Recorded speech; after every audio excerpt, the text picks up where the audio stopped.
sa aso. Talaga mahilig ka sa aso o mahilig ka lang sa mukhang aso? Yung taong katabi mo, mukhang aso? Anong breed? Bulldog.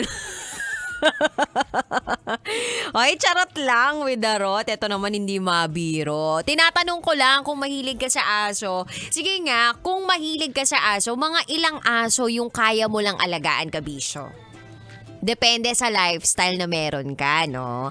Ako po, personally dati, hindi po ako mahilig sa aso. In fact, takot ako sa aso.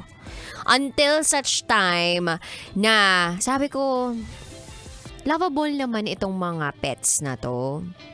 Hindi naman siguro nila deserve na katakutan.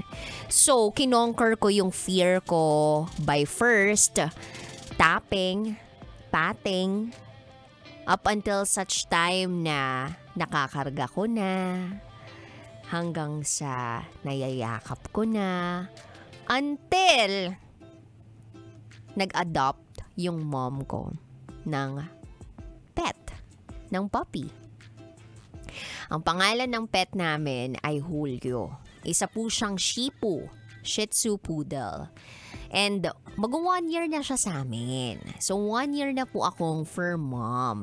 And recently meron kaming inaalagaan pang aso, alagang aso ng aking partner. So eto naman ay isang Pomeranian. Parehas silang lalaki, so wala kaming problema. At hindi kami natatakot na makabuo sila. Kasi imposible namang makabuo yung dalawang lalaki, di ba? Kung meron mang mabubuo sa kanilang dalawa, gulo, away. Yun yung mahirap kapag meron kang asong dalawang puro lalaki. Kasi makikita mo rin talaga na meron silang selosan eh. Makikita mo rin na ayaw nila yung nalalamangan nung isa, yung ganon. So, kailangan meron kang strategy para maipadama sa kanila yung atensyon at pagmamahal na kailangan nila. Pero ibang usapan kapag sa loob ng isang bahay, meron ng babae.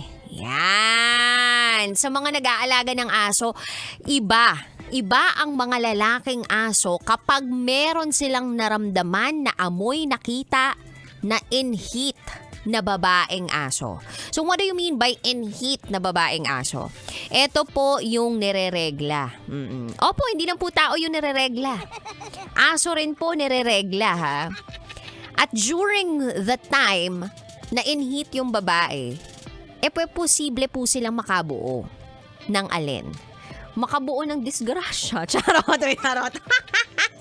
Makabuo syempre ng magiging pet.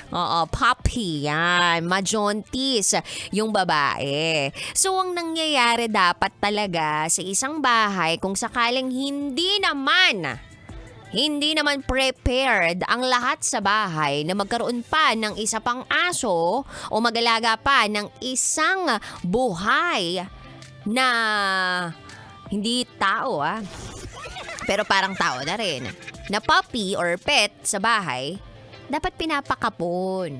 Yan. O di kaya naman pinag-iisipang maigi kung paano mas magiging komportable yung mga alaga sa loob ng bahay. Paano ba magiging komportable hindi lang yung mga alagang aso, kundi yung mga taong nakatira din doon.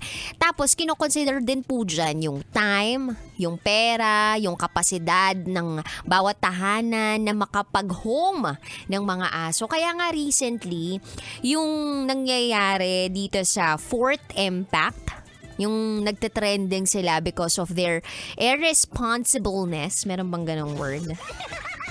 Yeah. Yung pagiging irresponsibleng dog owners nila or dog breeders, binabatikos sila sa social media. Dahil yung dogs nila parang aabot na daw ng 200 na bilang. Eh syempre, lalaki, babae, magkakasama, mabubuntis. Tapos sinasabi nung iba na baka posibleng magkasakit yung mga aso nila dahil sa inbreeding na ginagawa nila. Tapos kasi, kaya rin umalma yung mga netizens. Nagpa-fundraising kasi sila, nang hihingi yung Fourth Impact ng pera to find a place for their dogs. Eh 'di ba? Responsibilidad nila yun. Eh bakit sila nag-alaga-alaga ng aso ng ganong karami? Kung hindi naman pala nila kaya na alagaan lahat ng yun, tapos yung burden, yung responsibilidad pinasa sa ating mga netizens. And ang masaklap daw kasi doon, they're not even giving the dogs away. They are rehoming, ibig sabihin may bayad pa. Kung concerned talaga sila doon sa dogs na meron sila, they would find these dogs homes nang walang bayad. So, hindi na nga naaalagaan, pinagkakakitaan pa. They are using these dogs for clout. Meron pang road to 1 million followers, Emya, sa giveaway, di ba? Kakaloka. Nakinikilabutan ako actually nung tinitingnan ko. Although hindi ko sure kung anong side ng Fourth Impact. Pero knowing all of these, parang ako yung nasasad para sa mga dogs. Kasi hindi man po ako sobrang tagal na nag-aalaga ng aso. Pero sobrang attached na ako sa mga dogs namin. To the point na gusto ko nga magkasama kami matulog eh. Ganun yung feeling. Alam mo yung kapag tatae, iihi. Parang baby talaga. Wow, ready na maging mommy yan. Try mo. Charot! Charot! But kidding aside, Kabisyo, yun nga, nasasad ako, napafrustrate ako as a fur mom na merong mga ganitong klaseng irresponsible pet owners. Sana kung hindi talaga kayang alagaan, ibigay na lang sa iba.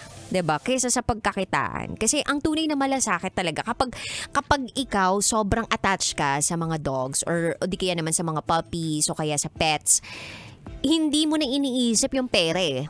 Ang iisipin mo lang, mabigyan sila ng magandang kinabukasan. Wow, parang tao talaga. Ganun talaga, guys. Seryoso yun ah. Kumbaga kahit wala ng perang may abot sa'yo, as long as alam mo na yung mag-aalaga, kayang alagaan yung mga pets, yung mga dogs, okay ka na dun.